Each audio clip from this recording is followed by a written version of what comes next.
मेरे बड़े भाई, हमारे विधायक,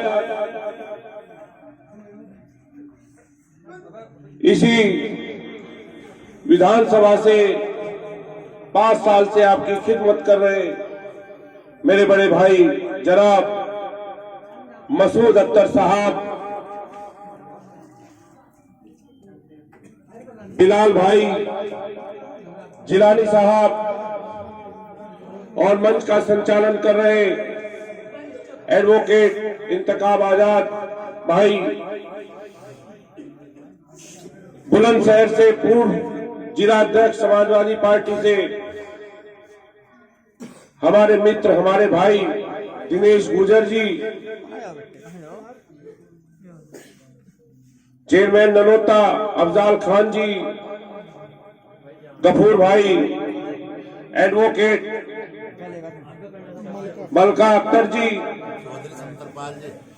चौधरी संतरपाल जी, वाजिद भाई, साजिद भाई, मुंतजिर प्रधान, परवेज भाई, और तमाम यहां पर जितने भी मौजूद हैं, काबिल एहतराम बुजुर्गों, दोस्तों, नौजवान साथियों और प्यारे बच्चों, इतनी गर्मजोशी से हमारा इस्तकबाल करने के लिए मैं दिल की गहराइयों से आप सबका शुक्रिया अदा करता हूं और आप सबका शुक्रगुजार हूं। दोस्तों, ये चुनाव कोई मामूली चुनाव नहीं है। ये चुनाव बहुत महत्वपूर्ण है, और ये महत्वपूर्ण इस बार इसलिए है कि 5 साल तानाशाही हुकूमत का बेरहम रवैया आप सबने देखा, किस तरह से 13 महीने किसान अपना घर बार खेती छोड़कर आंदोलन में बैठा रहा, और 700 से ज्यादा किसानों को अपनी जान गंवानी पड़ी।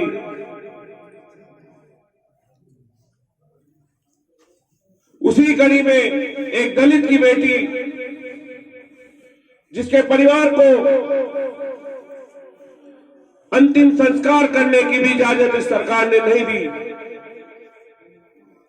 वही एक व्यापारी को होटल में पीट पीट के पुलिस द्वारा मार दिया जाता है। इस तानाशाही सरकार की रात खत्म हो जाएगी, लेकिन फहरिस्त खत्म नहीं होगी। इसलिए यह चुनाव महत्वपूर्ण है कि आपको और आपके अधिकारों को बचाने की, इस संविधान को बचाने की, लोकतंत्र को बचाने की और जमहूरियत को बचाने की आखिरी लड़ाई है मेरे दोस्तों। पूरे देश की नजर उत्तर प्रदेश के विधानसभा के इस चुनाव पर है। मैं इसलिए ये बात आप लोगों से कह रहा हूं कि कुछ गुमराह करने वाले लोगों ने बिहार में गुमराह किया था, और बिहार का रिजल्ट जब आया तो कितना आप लोगों को भी और उन लोगों को बाद में पछताना पड़ा था। लेकिन बिहार के बाद जब चुनाव बंगाल में हुआ तो बंगाल के लोगों ने बहुत ही समझदारी का परिचय दिया था, बड़ी समझदारी से काम लिया था। तो ये आपके अधिकार और लोकतंत्र और इस जमहूरियत को सिर्फ अगर कोई बचा सकता है तो वो आपकी समझदारी है।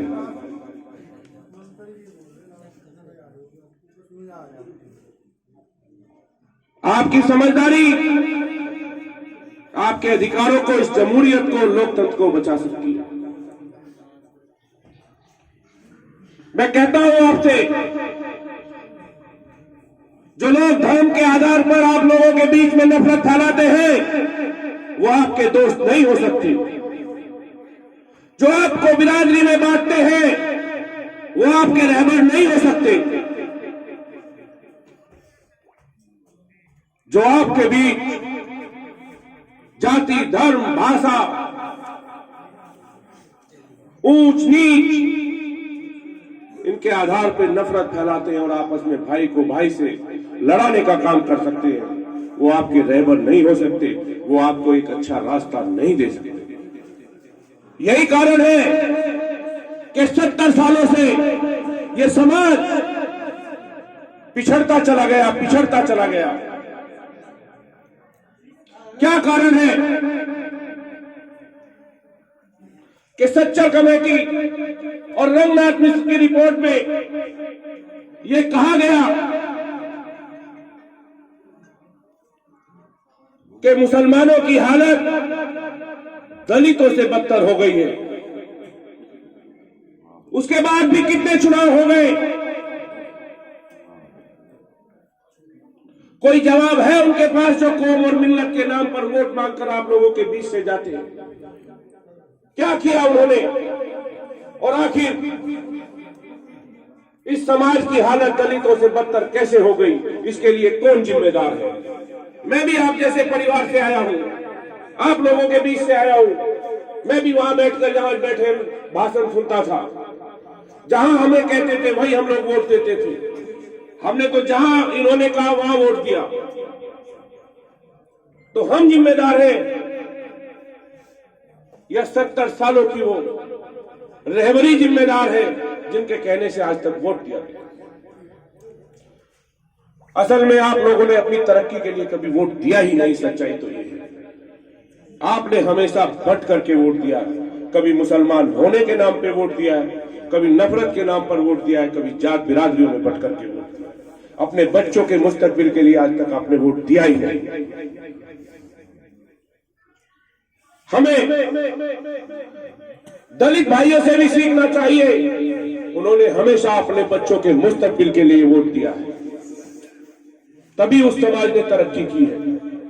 हमने कभी अपने बच्चों के मुस्तकबिल के लिए वोट नहीं दिया, इसलिए हमारा समाज पिछड़ता चला गया।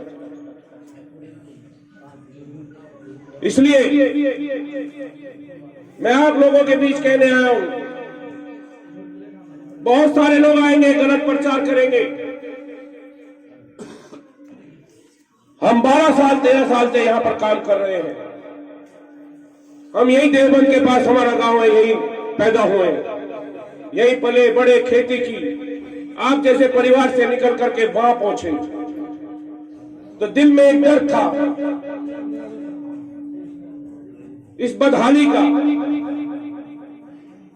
तो कुछ बदलाव करने ये नहीं था कि ये दर्द कोई आज ही जाके। 12-13 साल से मैं बराबर जो भी मैं कर सकता था कर रहा हूं। अभी तक 700 लड़कियों की शादी मैं केवल सहारनपुर जिले में करा चुका हूं, केवल सहारनपुर जिले में। ये बात किसी से छिपी नहीं। बताओ मैंने किसकी बिरादरी पूछकर शादी कराई, किसका धर्म पूछा? जो भी गरीब आया मेरे पास, वो किसी भी धर्म का हुआ, किसी जाति का हुआ, किसी भी बिरादरी का हुआ, मुझे खुदा की कसम नहीं पता। लेकिन आज बिरादरी के नाम पर कुछ लोग, जो अभी हमारे विधायक जी बता रहे थे कि 2017 में मेरे बड़े भाई का यहां से टिकट हुआ था, सीट उसमें चली गई कांग्रेस में, मसूद भाई का टिकट हो गया। बीच के कुछ लोगों ने हमारे समाज के लोगों से इनका विरोध कराना शुरू कर दिया। हमने पता किया कि भाई कौन लोग हैं, तो हमें पता ही नहीं था कि वो कौन लोग हैं। मैंने उसी दिन मजाहिर हसन मुखिया से कहा कि ये जो भी लोग हैं, ये दोनों समाज के बीच एक दीवार खींचना चाहते हैं, दरार पैदा करना चाहते हैं। हम यहाँ गरीब आवाम के लिए लड़ने आए, किसी से लड़ने नहीं आए। हम आपके लिए लड़ने आए, आपसे लड़ने नहीं आए। आप मसूद अख्तर भाई को बुलाइए और तुरंत कहिए कि हमारे समाज का समर्थन इनके साथ है। और वही हुआ। अगले दिन मसूद अख्तर साहब यहां बैठे कि अगले ही दिन समर्थन मसूद अख्तर भाई को दिया। हम नहीं जात बिरादरी के नाम पे बांटना चाहते, हम आपके हक और सम्मान की लड़ाई लड़ने आए हैं। एक नेता वो नहीं होता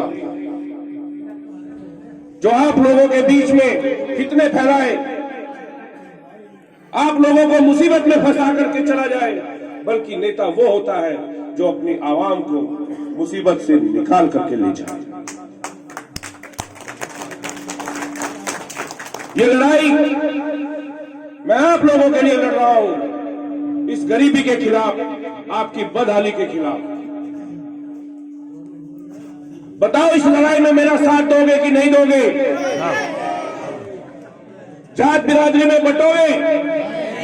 ये भरोसा दिलाता हूं, जिस दिन मुझसे जात बिरादरी या धर्म के आधार पर किसी भी मजहब के, किसी भी बिरादरी के साथ आप ये देख लो कि मैंने नाइंसाफी की है, मैं ये भरोसा दिला के जाता हूं, ऐलान करके जाता हूं कि वो मेरी जिंदगी के राजनीति का आखिरी दिन होगा, मैं उसी दिन संन्यास ले लूंगा। राजनीति मैं राजनीति जोड़ने के लिए करता हूं, समाज को जोड़ने के लिए करता हूं, तोड़ने के लिए राजनीति नहीं करता।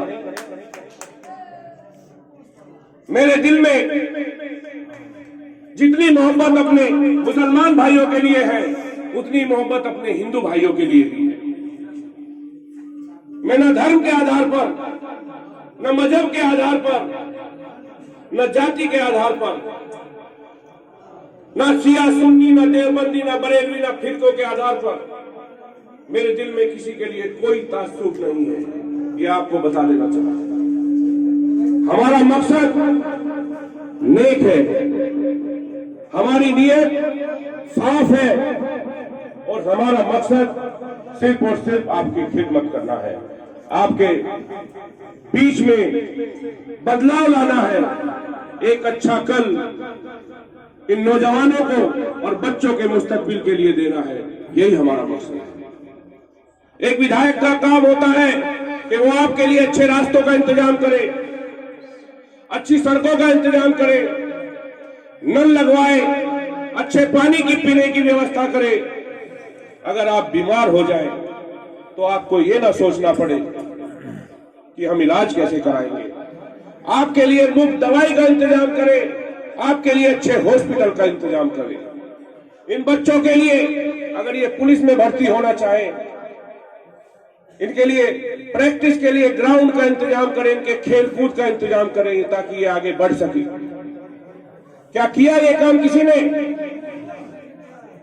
इससे बदलाव आएगा, इसलिए नहीं किया कि इस नाम पे आपने कभी वोट ही नहीं दिया। वोट तो आप अपने और पराये के नाम पे दे रहे हो, तो बदलाव कैसे आएगा? आपने बच्चों की तालीम के नाम पर कभी वोट दिया?